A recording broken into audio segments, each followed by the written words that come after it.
Сотрудники заповедника поспешили к нему и проверили, нет ли серьезных травм. Они согласились, что Музафу следует немедленно доставить в спасательный центр. В спасательном центре команда медиков приложила все усилия, чтобы вылечить легендарного Крюгера. Раны были тщательно продезинфицированы и перевязаны, и ему дали жидкости для восстановления здоровья. Сначала Музафа казался испуганным, но постепенно понял, что люди здесь не хотели причинить ему вреда. Медицинская бригада использовала обезболивающие и антибиотики, чтобы предотвратить инфекцию. Его организм был истощен, что замедляло процесс выздоровления. Эксперты пришли к выводу, что Музафа был слишком слаб, чтобы выжить в дикой природе. Музафу, который долгое время считался символом, поместили в отделение интенсивной терапии. Каждый день сотрудники центра приносили ему свежее мясо и следили за состоянием его здоровья. Сайфо часто навещал его, принося с собой заботу и благодарность за старые воспоминания. Он сидел рядом с ним, ласкал его и разговаривал с ним, словно успокаивая его собственную совесть. Со временем раны постепенно затянулись, и шерсть Музафы немного отросла. Полноценное питание помогло ему понемногу поправиться, и он уже не был таким лохматым. Никто не ожидал, что всего через месяц в теле Музафы появятся признаки восстановления сил. Однако следы времени невозможно стереть, а силу прошлого трудно вернуть. Короткие прогулки утомляли Музафу, и он нуждался в длительном отдыхе. Несмотря на это, он продолжал рычать, напоминая всем о львиной крови, текущей в его жилах. Рев был слабым, но полным эмоций, напоминая о величественном прошлом. Многие посетители, услышав новость о том, что легендарный лев был спасен, сразу же пришли в центр. Они слушали историю о трагическом путешествии и отважном спасении.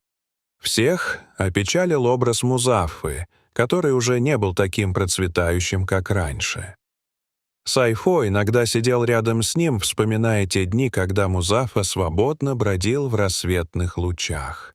Он вспомнил сцену, когда храбрый лев преследовал стадо антилоп, а затем громко зарычал, словно покоряя землю и небо. Теперь все осталось в памяти, и теперь он — усталый король, изо всех сил пытающийся дожить последние дни своей жизни. Тем не менее, существование Музафы по-прежнему имеет большое значение для сохранения дикой природы. Заповедник решил представить Музафару как свидетельство суровости природы и ответственности человека. Многие люди пришли в гости и сфотографировались, чтобы привлечь внимание к защите редких животных.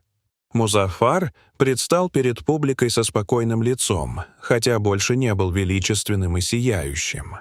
Его золотисто-карие глаза были немного печальными, но в них все еще было что-то сильное, вызывающее сочувствие.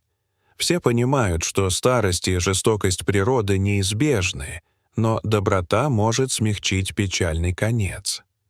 Итак, Музафар, бывшая легенда национального парка Крюгера, все еще доживает свои последние дни в преданных объятиях людей, как бессмертный символ гордости и непостоянства.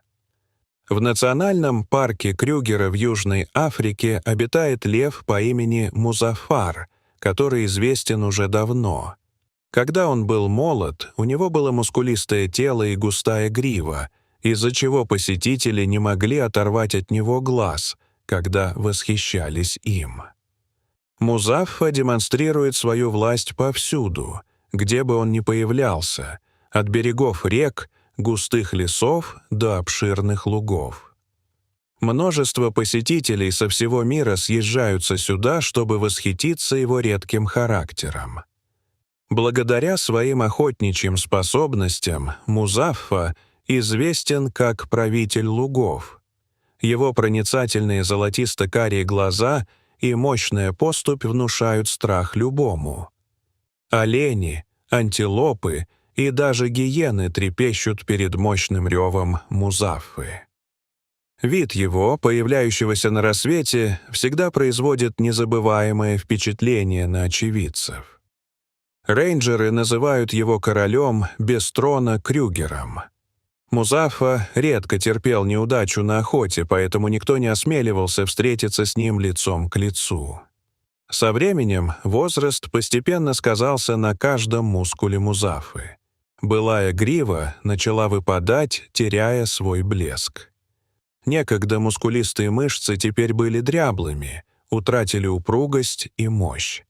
Охотничьи схватки стали затруднительными, так как скорость значительно снизилась.